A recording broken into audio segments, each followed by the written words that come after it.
It's Stevivor's Friendly Fire Show, episode 214 for end of September, start of October. This is pre-recorded. I'm really sorry. I'm in Italy, hopefully eating a lot of pizza. But we're getting close to PAX Australia when I get back. And that's what we're talking about today. I'm one of your co-hosts, Steve Wright. Joining me is Ben Salter, who, by the time this comes out, really, you'll almost be sleeping on that couch eventually when you get to Melbourne.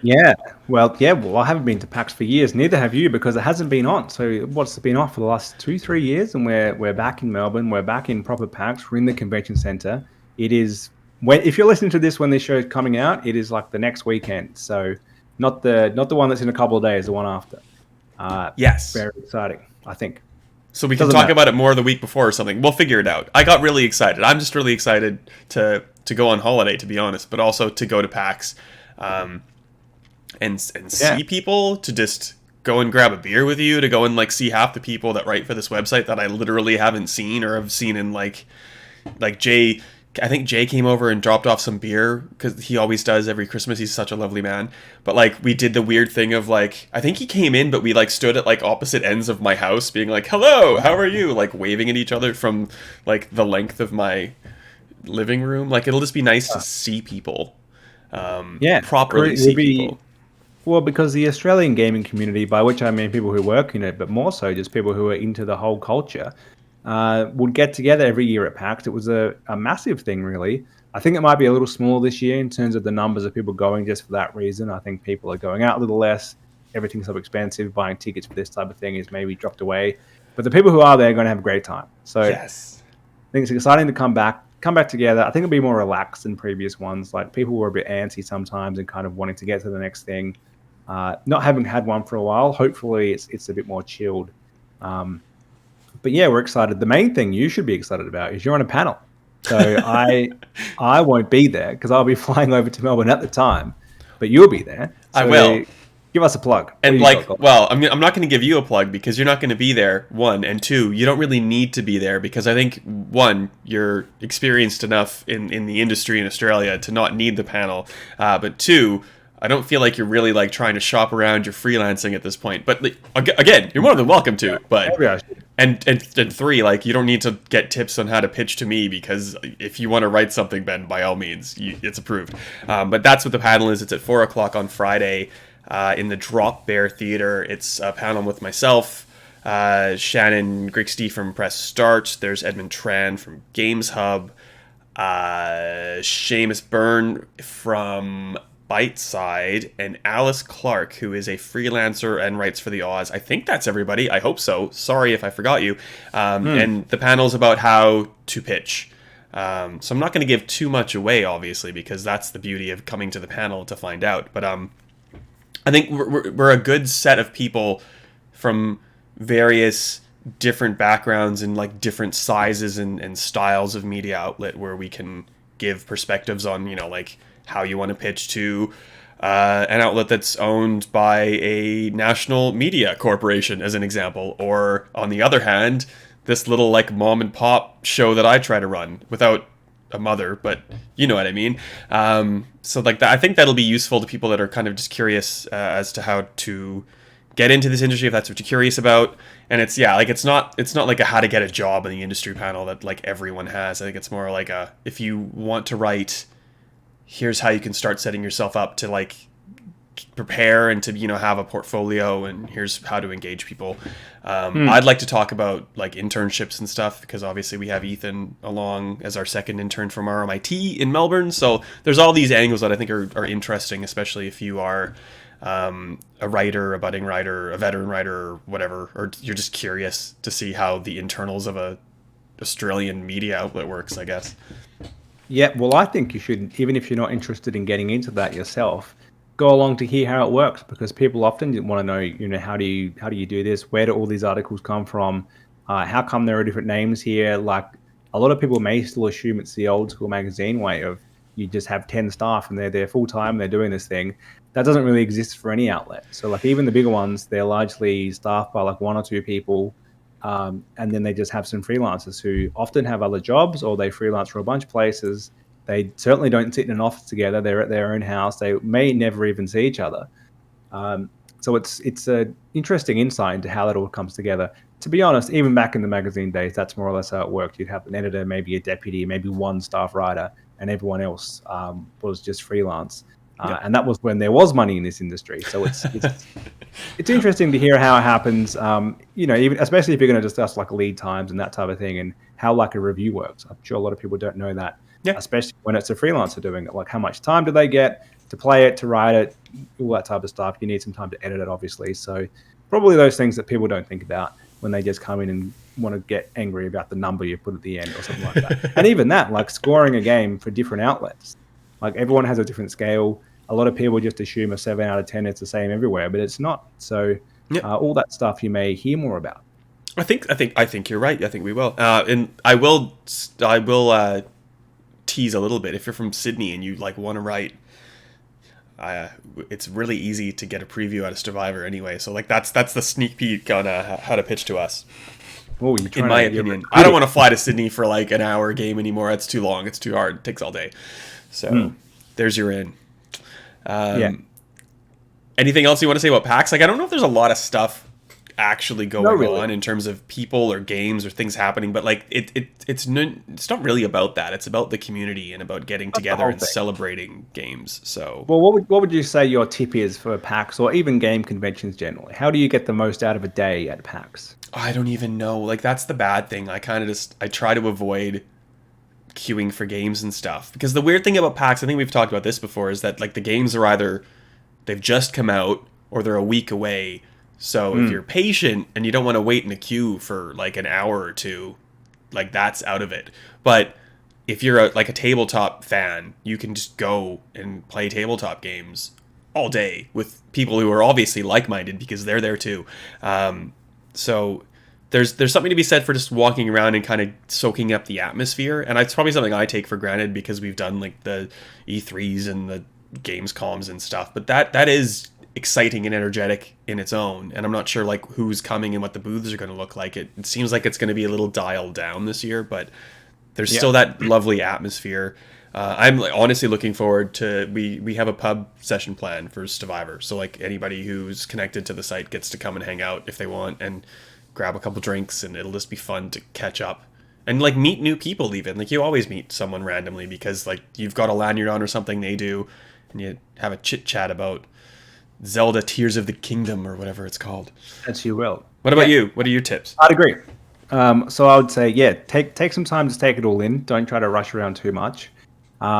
Plan your days a little ahead if you want to go to some panels. So it depends how many days you're there. If you're there the whole 3 days, a little bit different if you're there for one day.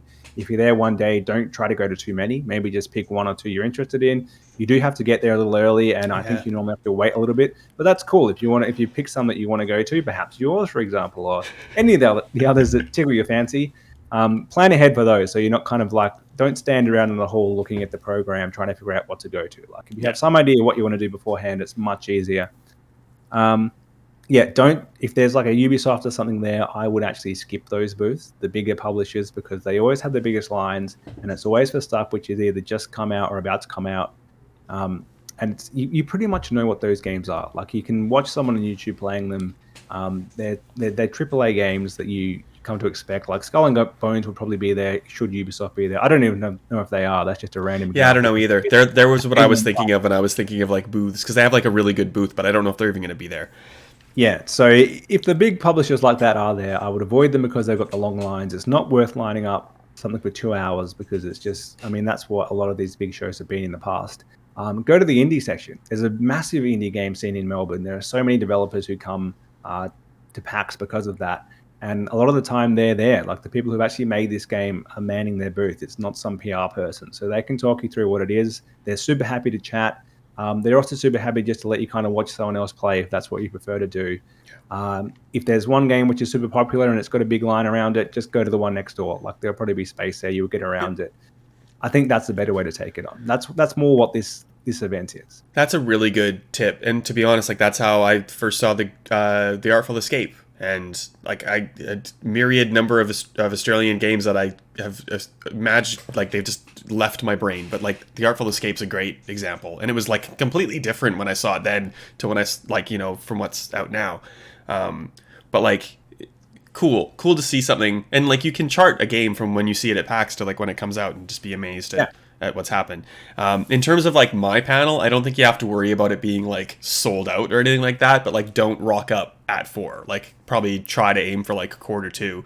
If it's, you know, whoever the story time opening speaker is. Has that even been announced yet? Probably not. It should be a big name-ish person. So like don't expect to just like maybe, you know, rock up 10 minutes before and get in. Like you probably have to plan out, you know, walk by an hour before and see what the line looks like and decide if you're going to commit to the queue or, you know, maybe miss it. Some of those panels will max out. It's not guaranteed seating in each panel for the amount of people that are going through that convention center. So kind of plan accordingly, I guess. Do that. And as you say, we enjoy going for a drink after. Whoever you're going with, your friends, maybe new friends you meet, I would plan ahead for something, whether it's getting a drink, getting a coffee, going for dinner or something, because it's a long day and it's a big hall full of a lot of people. So no matter what type of person you are, how much you like that or dislike that type of thing, I think for everyone at some point you kind of hit the wall of like, all right, I've had enough of having to like squirm past people because they're just so clogged up. Let's go. Sunlight. It's that, but it's that nice you get to sit down, you get to kind of escape momentarily from the people, but you're still with the small crew of people that you want to chat to about what you've just seen. So no matter what it is, PAX, E3, any type of game show like that, I think that drink, that dinner, that soda water after, whatever you want to do, I think that's the kind of the let it all go and enjoy the debrief afterwards. Yeah, there's a number of like gaming bars around, like GG Easy, Bartronica. There's tabletop bars. If you're not into bars, there's tons of restaurants like Mjolnir if you want to get like the kind of like Thor-like experience ahead of Ragnarok. And there's just like other like normal, not themed things in Melbourne CBD. So check it out. It'll be fun. We've lost Ben. I'm going to pause this and we'll come back when Ben is reobtained. So that clearly was like the internet gods telling us to stop talking about PAX. So let's move on. We'll talk about the return of Monkey Island, of which obviously by the time this is out, I think your review's online. Check out the review on the site. So as we've shown how the sausage is made for this one episode, and actually also last week's episode, these 2 episodes only because you're in Italy at the moment, which means I regret nothing. At the time of recording, I played a little bit, but at the time of publishing, I would have played the whole thing, and you can read my review. So it's either awesome or not awesome. I don't really know just yet, and I couldn't tell you if I did. Have you finished the first 2 that you were replaying? Yeah. Give us a quick rundown on that. Like, obviously, it feels like if you played 1 and you played the second one, you found enjoyment in that, or no? Yeah, absolutely. And I would recommend playing them. If you're a console guy, play the 2 special edition on Series X because they're back and pat and they're full upscaled to 4K. They look great. And I really like the art style of those 2 games in the special edition way. You get voice acting. It's easier to play than the originals. I think they're super cheap on Steam as well. So worth playing. There is a recap, I think, at the start of Return of Monkey Island. These games are 30 years old, so they don't expect you to remember what happened because it does continue on straight away after number 2. So, and that's really what we're talking about here. It's the return of sequels because we don't often talk about games that, 1, neither of us has played much, and 2, that only one of us has played because that's not fun for you, the listener. So I suppose what other franchises or sequels would you like to see, or would we like to see? Get a sequel or a direct sequel in the way. We should just kind of preface that Monkey Island has had other games. But they don't count now. Exactly. So that's what we're talking about here. It's been 31 years since Monkey Island 2. There's been like 3 or 4 since then. But this one has kind of said, I'm going to ignore those and I'm going to go back to be a direct sequel to number 2 because it's got Ron Gilbert coming back. So he was the original creator. He didn't work on any games since then. And he's continuing the story from where he left it off. So there are loads of situations like that. Maybe we'll run through just the main console holders and what they could possibly do, what we'd like to see in that instance. I want to actually start with Xbox because there's an obvious one there in that how great would it be just to see Bungie, it can never happen, but to see Bungie come back to Halo and be like, you know what, we're just going to do Halo 4 and just pretend like those other games didn't exist. I'll tell you what, that is a good option. I honestly thought you were going to say like a sequel to Conquer. There's a bunch. I honestly thought that's what you were referring to straight off the bat, but obviously, so no. So yes, I think Bungie. I don't think Bungie would ever go back to Halo. I think Bungie probably could go back to Halo and save it, but we've talked. We would have talked about that last episode. So I don't know if Yeah, there's more to say. we don't need to talk about that. But yeah, Conker's a great one that you just brought up. So they absolutely should. That's a sequel that's died off, which they could. I don't know who was the director of that, but maybe they could come back and do it again, because the remake or the remaster or whatever on the original Xbox was way better than the 64 game from a technical point of view. So Yep. they've got heaps like Banjo-Kazooie. They kind of tanked. Like bring that back. So basically the rare games. Pretty much. But also, like playing Ratchet and Clank made me think, why did they just kill off Blink so early? Like that was the original Xbox's we need to have a character animal mascot thing, and it was a little ahead of its time. Like it was quirky and weird and a little bit complicated, but it was like there are so few 3D platformers that could have had more life to it. Yeah. I know that Xbox doesn't have Activision yet, but like Activision, there was like a really good sweet spot in maybe like, I don't know, early 2000s or later like 2010s, depending on the license, where they had like a lot of really good licenses, and we've talked about this recently too, I think, but the licenses were really, really good. There was a ton of really good Star Trek games that came out of Activision like maybe 10, 20 years ago, that like if they got similar teams together and did like Star Trek games right now are like mobile gotcha garbage games, and like I just want like a decent, like there was Armada, which was like a top-down RTS. There was like a Final Unity wasn't Activision, but like it was a really good point and click adventure. There was some like decent like Elite Force, Voyager Elite Force was Raven, like which was like it was a Quake mod essentially, I think, at the start, but like a really good like first person shooter. Like those things would be cool to see again, like making use of licenses like beyond the Marvel giving games to select people that they think will do a good job. I think there's something to be said in that. It's not really sequels though. Oh well, it's a return of something with an original studio. It's a similar thread. Nintendo's got a lot as well. I think F-Zero is probably their main one that they've just kind of left be. Pilot Wings. I think, Pilot Wings had a game on, I think, DS or 3DS, so it's been a little while. They seem to have just abandoned Star Fox because they did such a bad job of the last one. Yeah. But like that's their own doing. So they've got they're so caught up on their main franchises that I don't think they're ever going to bring some of these games back. Like F-Zero specifically, they just seem to not know what to do. So they kind of like, we'll just leave that there and never do that again. The one that I suppose they are doing is Metroid Prime. So a spin-off of Metroid, which was great. They gave it to someone else. They totally stuffed it up, and then they went back to the original studio. So a similar situation to Monkey Island, and hopefully a good one, because we talked about the Nintendo Direct last episode and Pikmin 4 magically re-emerging. That's another game which has kind of disappeared. So hopefully that does happen. Any you can think of in that vein? From like Nintendo? Really beyond that. Because they like everything they do, they just keep doing, apart from the ones that you've mentioned. So yeah, and they probably don't have the same reliance on one person in that they used to. Everything used to be like what Miyamoto wants, Miyamoto gets, but they've phased him out quite well, really, in the sense that he's still there, he's giving guidance, but they're not totally reliant on one man. In the same way that Monkey Island's pretty reliant on Ron Gilbert now getting it back to having its third in the trilogy officially. Yep. There was a time where you'd never get a Mario, a Zelda, a Metroid, a Donkey Kong that wasn't like totally endorsed by Miyamoto. And I think he'd still give the sign-off for all those games today, but I think he stepped back. Yeah. I honestly don't know who did Eternal Darkness. I think Nintendo was directly doing it. I think they published it. Yeah, so I don't know, but like I'd love to see an Eternal Darkness sequel. That just kind of came to me. But anyway, sorry. PlayStation. Ape Escape.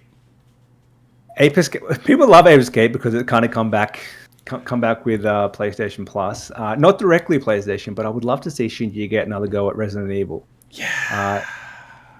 I mean, I think of him as a PlayStation man, but he's a Capcom man. Or he was. Now he's an Xbox man now. If Shinji came back, they'd probably just they'd just throw money at him to make it a PlayStation thing. So I think that counts. Yeah. Well, he's one of the few people who's kind of that Miyamoto Kojima level figure who is like so influential in the franchises they made. And he did a good job with Evil Within. Like I think they're both good games, but they just didn't have the clout of Resident Evil, and you probably never would, because I think they got announced and they got reported as kind of like trying to do it again. And so I think that's always going to be stuck in that shadow somewhat. But it would be just the fact that Resident Evil 4 is being remade, probably a good thing that it's being remade by a different team. But how awesome would it be? Should he have been there? would just feel right. Our mate Shinji, of course, because we met him Well, yeah. many years ago. Well, friend of the Friend of show. the show. Of That's course. Right. That's right. I can't really think of any others. Like the ones that keep coming into my brain, like have already happened or are happening. Like obviously, Psychonauts and Psychonauts 2 were quite distant from one another, and it wasn't so much that. Oh my god, my brain's just stopped. Who is that? Tim Schafer. Thank you. That Tim didn't want to do it. It's like he just kind of didn't have the funds to do it. So like they pulled that together from crowdfunding, really, and then like bolstered it with the Microsoft acquisition, which was great. And the other one that I like immediately think of hasn't come out yet, but it's been 10 plus years, and that's Sam Lake finally getting a chance to do a proper Alan Wake sequel, which is Alan Wake 2 coming out next year, and I cannot wait. My entire life is like revolving around this game coming out, and it damn well better be good because oh my god, the hype is real. Yeah, that's probably. We're not going to hit on another one, which is 31 years in between, but I think 10 years is probably more realistic. It's so rare to get such a big gap and then have the same creator come back, finish off their trilogy essentially. I don't think we'll actually see it again. So I think return to Monkey Island or of Monkey Island, whatever it is. Two. Two. I wrote the wrong thing. It didn't come back. You go to it. That's right. Yeah, of course. Yeah, you go back to it. Exactly. That's right. Because the first game is called The Secret of Monkey Island. This is Return to. That's why. Anyway, it's great that it's happening. Rare that we're ever going to get that big of a gap again. But it's proof that it can happen. And like this game is not a small little indie game, even though that's how it's made. The IP is owned by LucasArts, which is owned by Disney. So like it's actually a huge company that owns this, and they've still made it happen. Which means there's hope for anything. That long lost franchise that you desperately want to have come back, it's possible that it could happen. Unless it's owned by Nintendo, probably. But anyone else, I think it can happen. We've definitely forgotten some, so if you want to chime in with your thoughts, just chuck us a Twitter message, send us an email. What is our email? Podcast at Stevivor.com or whatever. Okay. Just make up whatever you want at Stevivor.com. It'll probably get to me. Unless it's Ben at Stevivor.com, which I guess I just gave out your email, but it's not that hard to crack, to be honest. So... Well, you can email them. Enjoy the spam. I don't think it's going to happen. No need. I digress. You will enjoy this because you and I have enjoyed a game of Ubisoft Trivia Pursuit Live on the odd occasion. So I thought, what better way than to quiz you, Friendly Fire Edition. Okay. So what I'm going to do is I'm going to ask you 10 questions about games. But there's a second part of this, which is I've tried to target these to you. So they should be on your gaming knowledge. Let's see how well I actually know your gaming taste. I'll let you know if they're multiple choice or not. Okay. So am I trying to game the system and like answering incorrectly because you're going to also answer and see if you match or something? No. I'm not answering at all. You're just trying to get... So just answer truthfully. Answer truthfully. See how well you do. I should probably keep score out of 10. It's 10 round quiz. I'll just do that in my head. If we had a higher fingers budget, if you want. You tell me if I put a finger up or something. We'll have a higher. If we had a higher budget, we'd have a banging soundtrack right now. But we don't need the background music. Just think about it in your head. If this was like a Who Wants to Be a Millionaire, the music. And I'm not editing in music just in case that was some sort of like weird attempt to get me to do it. It's not happening. Okay, good. It was not. It's all in your head. It's all just whatever sound you would like to hear now. Pretend that's right there. So, good. Question 1: Who, as of right now, has the highest gamer score in the world? According to True Achievements. It's not you. I don't think it's the only one I can think of is Stallion 83, but I don't know if that's true anymore. It could be Randall Thor, but I've already given you an answer. You've already... Well, you can talk it through. Well, from the look on your face, maybe it is Randall Thor, so I'm going to stick with that. No, it's not? I don't know. It's similar. It's Redemption Denied. He has 3,350,000 gamer score as of right now. I don't know who that is, so I would have gotten that right. So 0 fingers held up. 0. Well, so what's your gamer score? You're close. It's getting to...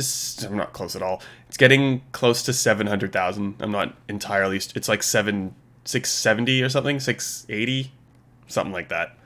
Okay, a little while. I don't know anymore. I'm trying to be a better person, Ben. Oh, yes. Well, I believe that. So 0 from 10 so far. Question 2. What is the best-selling game on Xbox 360 according to Wikipedia? Now, this is multiple choice. Okay. Is it A, Minecraft, B, Call of Duty 5. Grand Theft Auto 5. C, Call of Duty Modern Warfare 3. Or D, Kinect Adventures. No one likes Modern Warfare 3. Kinect Struck that Adventures out. came with the Kinect. Did it? Good point. Yes. But did anyone get a Kinect? No. Did you have to get the Kinect with Xbox One? Yes. What was the? It's 360. GTA 5.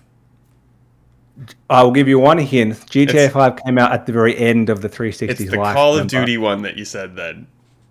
Did you say Call of Duty? I No. did say Call of Duty. Modern Warfare 3 though. No one likes Modern Warfare 3. Minecraft. It's Minecraft.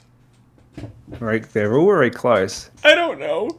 No, it's the one you didn't say. It's Kinect Adventures. 24 million copies because it came with the Kinect. 21 million for Minecraft. 23 million for GTA 5 and 15 million for Modern Warfare 3. You got that right. That's the worst performing. Don't you love it when I tell you the answer, but then go, that can't be right? So I'll pick every other one. You were on the right track with it came with the Kinect, so it must be it. Now, this one I think is the most in your wheelhouse of any question. Question 3. 3-part multiple choices. Well, actually, it's not multiple choices. 3 options you can work through. In the game Buffy the Vampire Slayer, which of these characters were voiced by their TV show actors? So A, Buffy Summers. No. B, Willow Rosenberg. And No. C, Rupert Giles. Giles. Giles. And it was him. He was voiced by the actor, who is Rupert Correct. someone. And I met him in Melbourne one time randomly as he was getting on a tour bus to go to the Great Ocean Road. It was great. You got that. His name is Anthony Head, correct? Stuart Head, but yes. Stuart Head. I have one right. You got one right. You got the other 2 as well. Oh, It what? could be either. Which? Willow was in the first one, but I don't think she was in the second one. It was Sarah Michelle Gellar was never a voice on the Buffy games.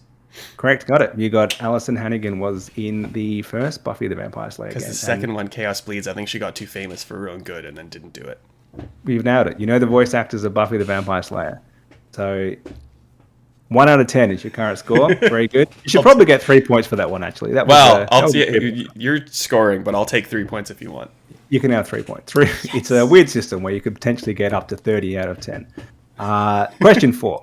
In Resident Evil 2, what color is the key card that unlocks the door in the main hall of the police station? Is it A, silver, B, red, C, blue, or D, gold? I had blue in my head, and I was hoping you'd say blue, and it could be red, but I'm gonna say blue.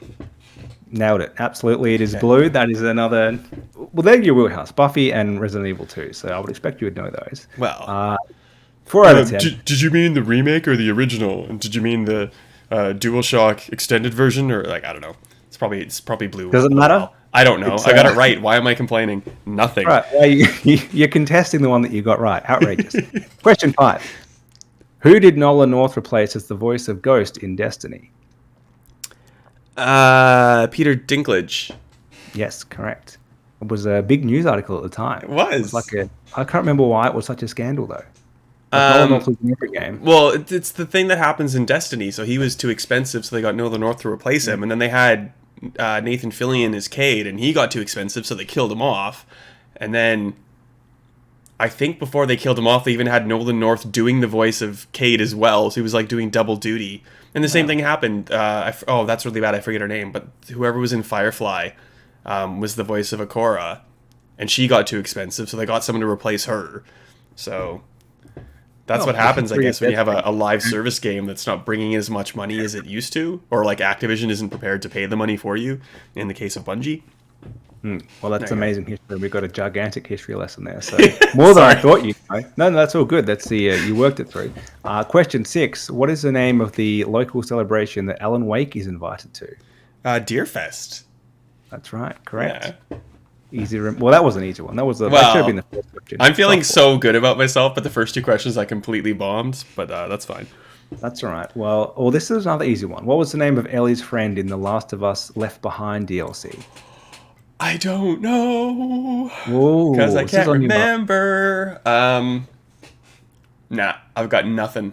You got nothing? Riley was her name. Oh, of course it is. Yeah. Nah, I didn't play the remastered version of that DLC yet. Or maybe Not yet. ever. I don't know. We'll see. But it was really good, and she's a cool character. I just completely forgot her name. Well, that's fine. Now, this one is probably the trickiest question because it's about you entirely. From True Achievements, according to True Achievements, how many days have you earned 5,000 plus gamer score in one day? I probably don't want to know the answer to this. I'll give you a hint. They've all been post-COVID. Is it going to be double digits? Probably. Because there's times at the end of the year where I'm like, oh, I got to hit like the next 100,000 thing. Post in COVID. I'm going to say... So it's in less than 2 years. You never did this prior to 2020. I'm going to say 8. Close. 6. Okay, good. 6 times. Well, no, I'm happy it's lower than I thought. You've never hit 10,000 in one day. You've done 8,735, which your highest that True Achievements have tracked. So you've got something to aim for. Thank you, Radalaika Games, and all of your very kind of suspect high gamer score, low time endeavors. Question 9. So 2 parts to this one. The first part is, who was the company boss that announced Halo when it was first shown? And what was Master Chief known as at the time? Was it A, the player, B, the cyborg, C, the hero, or D, the super soldier? What was option C? Sorry? Option C, the hero, D, the super soldier, B, the cyborg, A, the player. I'm going to go super soldier because I don't know, and that seems the most Bungie-like. And the boss who announced it? The company boss. So it was a head of a company announced Halo on stage, and Wasn't he showed the first... Bill Gates and The Rock? I'm going to say Bill Gates. It might not have been The Rock. I'm just going to say Bill Gates. You've gone the wrong company. It was Steve Jobs. It was announced at Mac. Oh, of course, it was Apple. And it was an Apple game until it went to Xbox acquired. And also wrong on the Chief's name. He was known as the Cyborg for some reason, for ages apparently, until he became the Master Chief. So I should take that helmet and throw it out. It was a third-person shooter at the time, so totally different game, and a strange time. The fact that it was announced by Steve Jobs. So what a different world we could have lived in. And no Rock. The Rock was definitely not there. I think the Xbox launch is what I was thinking about. Yeah. That would have been a good question too. That was when he was rocking like the turtleneck and the sunglasses, like a good look. Oh, the weird hair. Yeah, that was a good time. I don't get a bonus point for that. I still have the 3 from that one question though, so I'm not doing too bad. That's right. But lucky you got that. Final question. Question 10. In Batman Arkham Asylum, which of these 3 villains do you fight first? Is it A, Scarecrow, B, Bane, or C, Poison Ivy? Yeah, this is the problem. It's a thinking game. It's good because it's linear, but like, what happened? Poison Ivy. No. So you fight Bane and he like hits you out the end, and then you're back on the thing, and you call for another tool. Not that that's helping me. You probably got a 33% chance here. Well, I definitely have a 33% chance. I keep wanting to say Scarecrow, but I don't think that's right. But I also just don't know what the answer is going to be otherwise. So, Bane. I'm going to say Bane. No, it's either Bane or it's not Poison Ivy. Is it Poison Ivy? It's not Poison Ivy. I'll give you that. Good, great. It might be one of the other 2. Not necessarily the first fight of the game. It's the first fight out of these 3. Oh, well then Scarecrow, because like I don't know if you mean like a little weird thing or like the full Scarecrow fight. I'm just going to say Scarecrow then, because that's what I thought of initially. All right. You gave me that one, but I'll take it. That's it. So including your 3 pointers that you got for the Buffy game, you got 4, 5, 6, 7 out of 10. Pretty good. That's pretty not good. bad. 7 out of 10. That was really fun. Thank you. And I feel bad because I've never thought to do this for you, and I'm clearly not going to do it before I leave. So I'll probably also forget in a month, but I'll surprise you at a certain point with the Ben version. This is certainly not filler content at all because we had nothing else for this week. This is a quality part of the Friendly Fire show, and 7 out of 10. So I'd be happy with that. Well, thank you. I'll pick on you later. How do we find you on the internet? How do we gain access to your amazing Return to Monkey Island review now that it's available to read and you've come to a conclusion about it? Yes, you'll be able to find that on Stevivor or my Twitter, which is Ben_Salter, or find me walking around PAX in about 2 weeks, a week and a half from now. I think I'll be there on the Saturday at some point until we're off to the pub and had enough. But in that time that I'm there, I'll be loving it. So that's where you'll find me. Where do we find you when you're back from Italy? SWrightAU, and if you want to go to my Instagram, you can see pictures of pizza or something. I'm sure it'll be good. And that's it. Thank you again, Ben. That was really fun. That was super cool. I am indebted to you for a very fun and engaging thing. That's all about me. So of course it's amazing. All right. We'll see you soon in actual person, Ben, in Melbourne. But everybody else, we'll see you next week, and then maybe again at PAX. That's right. See you there.